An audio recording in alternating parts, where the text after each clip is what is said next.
Hello दोस्तों, मैं पुनीत सोलंकी आज आपको भारतीय क्लाइनोमीटर यानी कि इंडियन क्लाइनोमीटर के बारे में बताऊंगा। जैसा कि आप जानते हैं कि भारतीय क्लाइनोमीटर ऊंचाई और गहराई निकालने के लिए काम में लिया जाता है। तो दोस्तों आइए मैं आपको इस इंडियन क्लाइनोमीटर को ओपन करके दिखाता हूँ। जैसे कि आप जानते हैं ये एक ऑब्जेक्ट वैन है, ये मैंने ओपन कर लिया। ये आई वैन है, ये मैंने ओपन कर लिया है। एक क्लिप है, क्लिप के सहारे मैंने रोक दिया है। ये एक और क्लिप है, इसे मैंने आई वैन को रोक दिया है। अब ये पूरी तरह से इंडियन क्लाइनोमीटर खुल गया है। जैसे कि आप देख पा रहे हैं ये है भारतीय क्लाइनोमीटर या फिर इंडियन क्लाइनोमीटर। अब ये जो इंडियन क्लाइनोमीटर है इसमें दो फलक होते हैं या वैन होते हैं, इसे बोलते हैं आई वैन। जैसे कि मैं देख रहा हूँ तो आई वैन यानी कि आई के सहारे देखते हैं इस आई होल से। आपको जो आई होल नज़र आ रहा है इसमें से आई के सहारे देखते हैं इस हॉरिजॉन्टल हेयर को। इस फलक से किसी भी वस्तु को देखते हैं, जैसे वस्तु फलक या फिर ऑब्जेक्ट वैन बोलते हैं। ये जो आपको नज़र आ रहा है इसे ऊपर नीचे जो हो रहा है इसे सरका हुआ फ्रेम या फिर शिफ्टिंग फ्रेम बोलते हैं। हॉरिजॉन्टल हेयर ये हो गया, यहाँ पे नज़र आ रहा है आपको बार, जो बार है साफ नज़र आ रहा होगा। अब ये जो हॉरिजॉन्टल हेयर है इसे किसी भी ऑब्जेक्ट की सीध में लगाते हैं। ऑब्जेक्ट की सीध में लगा करके 10 का मान पढ़ते हैं। देखिए यहाँ पर 10 के मान लिखे हुए हैं, ये वाला ये 10 का मान लिखा हुआ है, ये डिग्री का मान लिखा हुआ है। राइट हैंड साइड में ये 10 का मान है और लेफ्ट साइड में डिग्री का मान है। तो 10 का मान पढ़ते हैं अपने फॉर्मूला में रखने के लिए। तो मिनिमम 0 और मैक्सिमम 14 यानी कि 0.14 तक का मान हम 10 का पढ़ सकते हैं इसमें। तो ऊंचाई और गहराई दोनों के लिए ही 10 का मान पढ़ते हैं इसमें। अब इसके जो कुछ पार्ट हैं उनको मैं आपको बता दूं कि इसका एक लेबलर होता है, लेबलिंग ट्यूब, ये आपको दिख रही होगी।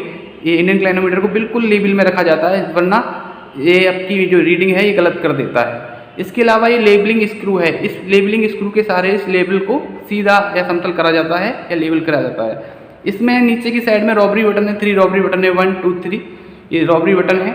ये क्लिप ऑब्जेक्ट और आई वैन को रोकते हैं और इससे हम किसी भी ऑब्जेक्ट की हाइट निकाल देते हैं। तो जैसा कि आप जानते हैं जो इंडियन क्लाइनोमीटर है कुछ इस तरह से देखा जाता है। आँख को इस आई होल पर ले जाते हैं, आई होल से देखते हैं किसी भी ऑब्जेक्ट को और ऑब्जेक्ट की सीध में लगाते हैं धागे को। और जब धागा बिल्कुल ऑब्जेक्ट की सीध में लग जाता है तब हम 10 का मान उस धागे की सीध में पढ़ते हैं और अपनी नोटबुक में नोट करते हैं। नोट करने के पश्चात फिर उसका कैलकुलेशन करते हैं। तो दोस्तों और विद्यार्थियों, जैसा कि आप जानते हैं कि इंडियन क्लाइनोमीटर के सारे हाइट निकालने का एक फॉर्मूला होता है जो कि आपके सामने लिखा हुआ है। वो है capital H = D × 10 alpha plus small h। ऐसे ही गहराई निकालने का जो फॉर्मूला है जरा सा अंतर है, इसमें बताऊँगा। Capital H = D × 10 beta minus h। इसमें प्लस h है, इसमें माइनस h है, बस केवल इतना अंतर है। अच्छे से आप यहाँ पर सीख सकते हैं, डायग्राम पर सीख सकते हैं। इसमें ये वाली गहराई है नीचे की साइड में और ये वाली ऊंचाई है, ये ऊंचाई है और ये धरातल का बिंदु है। यहाँ पर हम आपका धरातल है, यहाँ पे मैंने लाइन जो खींच दी है। तो ऊंचाई जब निकालते हैं तो ऊंचाई के लिए हम 10 अल्फा का यूज़ करते हैं। 10 अल्फा का जब यूज करेंगे तो यहाँ से हमें 10 का मान मिल जाएगा इंडियन क्लाइनोमीटर में। इसके लिए जब हम आई होल से देखते हैं तो ये वाला कोण बनता है, ये वाला कोण, तो इसे बोलते हैं 10 अल्फा।